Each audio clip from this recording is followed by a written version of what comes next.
You are thirsty. The bucket rises from a stone well, cold water trembling inside it. The danger is not what you can see. It is what may already be dissolved within.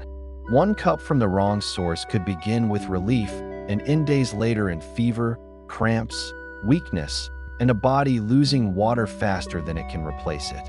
This is late medieval Europe. Water is everywhere, beneath streets, inside wells, flowing through rivers, collected from roofs. But safe water is never guaranteed.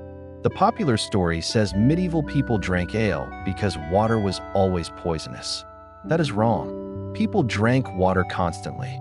They simply had to judge it without microbiology. Your survival depends on knowledge carried through habit.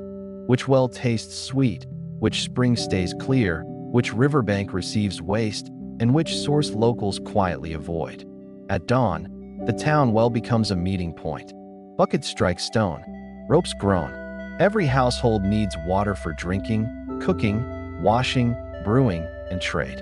A protected well can provide clean groundwater, yet its safety depends on distance, soil, construction, drainage, and the behavior of everyone living around it. Only a few streets away, a cesspit holds human waste beneath a house. If liquid seeps through fractured soil toward the water table, the well may remain clear and become dangerous. Medieval people understood that foul waste and drinking water should be separated. Town rules often tried to protect wells, streams, and conduits. Enforcement was the weakness. A cracked lining, heavy rain, careless dumping, or an overflowing pit could defeat those rules. Contamination needed no dramatic disaster. It only needed a path downhill. Now rain falls across roofs, lanes, yards, and workshops. It gathers soot, mud, refuse, and waste before disappearing into drains or pooling beside the wellhead. The stone rim matters. A raised curb and fitted cover can keep surface filth out. A low, broken opening invites runoff, dropped objects, and dirty buckets. Your own container can betray you. A clean source poured into a foul wooden pail becomes foul water. Survival begins before the first swallow. Inside the house, water may sit for hours in an open vessel. Dust settles. Hands dip into it. Cups return unwashed. Storage creates a second battlefield. There is no germ theory to warn you. People judge water by color, smell, taste, temperature, and reputation. These clues help, but dangerous contamination can remain invisible. Clear water is not proof. Cold water is not proof. A pleasant taste is not proof. The most threatening cup may look exactly like the safest one. So communities build memory around sources. A spring used for generations earns trust. A well linked to sickness becomes feared, even when no one can explain why.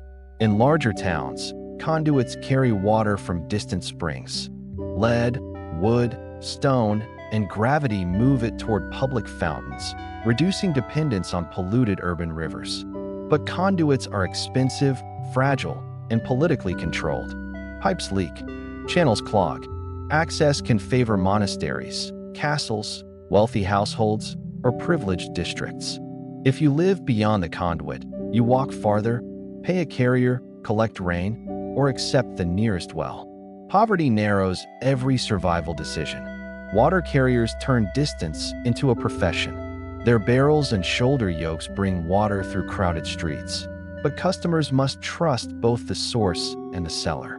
A carrier can save hours of labor. He can also fill from a cheaper, dirtier source and sell it as clean. In a thirsty town, fraud is difficult to prove. The river appears abundant. It moves, reflects light, and carries boats beneath the walls. Upstream, it may be drinkable. Downstream, it receives the town itself. Latrines, tanneries, dye works, slaughter waste, kitchen refuse, and street runoff can enter the same current. Flow does not instantly erase pollution. Location becomes a survival skill. Drawing water above a crowded district is not the same as drawing it below one. A few hundred paces can change the risk. Trades make the river visually darker, sharper smelling, and easier to distrust. The more dangerous contamination, however, may leave no color at all. During dry weather, shallow wells fall lower. Water moves slowly. Concentrations rise. Families may keep using a failing source because every alternative costs time or money. During floods, the opposite happens. Rivers climb into lanes, cesspits overflow, and filthy surface water reaches places normally protected by stone and distance. After the water retreats, the well still stands. Its surface may look calm again. The contamination below can remain long after the street appears clean. Now imagine a siege. Gates close. Fields and springs outside the walls disappear from reach. Thousands of people depend on whatever water remains inside. An enemy does not need to poison every cup. Cutting an aqueduct, controlling a spring, or forcing a town onto shallow wells can turn thirst into a weapon. As the siege continues, people ration water. Washing declines. Storage vessels empty. Crowding increases. The same limited sources serve more bodies under worse conditions. Boiling water can reduce many biological dangers, even though medieval households do not understand microbes. Heat is used in cooking, medicine, and brewing, but fuel is never free. To boil every drink requires wood, charcoal, vessels, time, and labor. For a poor household, the safer choice may exist in theory and remain impossible in practice. Brewing changes the calculation. Heating water during the process can reduce risk, and fermented drinks may keep differently from raw water. But ale is not a magical shield. Weak ale is common in many places, yet water remains essential and widely consumed. The idea that everyone stayed mildly drunk to survive is a modern simplification. Wine diluted with water, broth, pottage, herbal infusions, and ale all carry liquid into the body. Each preparation changes taste, cost, storage, and sometimes safety. The kitchen offers protection only when the process is controlled. A cooked meal can still be served with a contaminated cup, handled by unclean hands, or stored in a dirty vessel. In monasteries, castles, and hospitals, rules may govern wells, lavatories, kitchens, drains, and washing. Order improves the odds, but no institution is immune to failure. Some towns appoint officials, find polluters, clear channels, move offensive trades, and repair waterworks. Medieval urban life is not a complete absence of sanitation. It is a constant struggle to maintain it.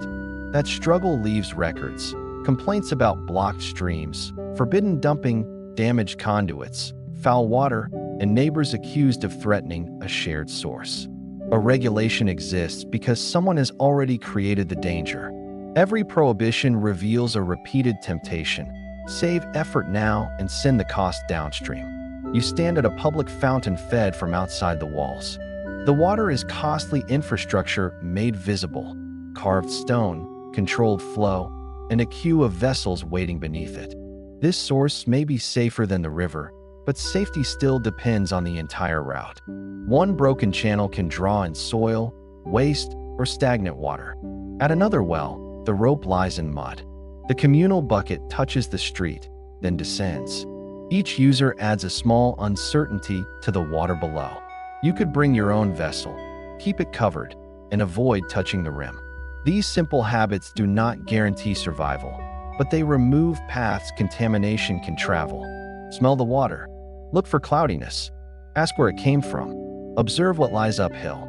Medieval survival is less about one secret remedy than a chain of cautious choices. The most important question is not whether the town is dirty. It is whether filth and drinking water are connected through runoff, soil, tools, storage, or human hands. Illness arrives without explaining its source.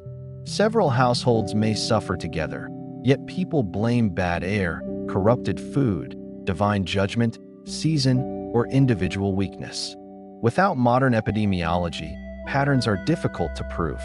Still, repeated experience can create practical knowledge. Avoid a certain well, favor flowing water, distrust a source after flooding. Your body now becomes the evidence. Thirst intensifies. Your mouth dries. Waiting for perfect certainty is impossible. Dehydration is also a threat. You must choose between a familiar well beside crowded houses, a longer walk to a protected spring, or river water drawn upstream before it enters the town. The spring costs strength and time. The river changes with weather. The well is convenient, but surrounded by risk.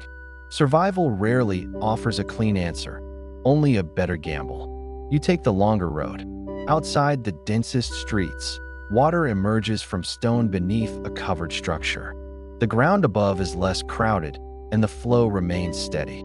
You inspect your vessel, rinse it away from the outlet, and fill without dipping dirty hands into the source. The precautions are small. Their value may be enormous. Back inside the walls, another household chooses the nearer well. Nothing happens immediately. That delay is what makes contaminated water so dangerous. Hours later, everyone still works. The bucket returns to the well. More cups are poured. An invisible problem spreads through ordinary routine.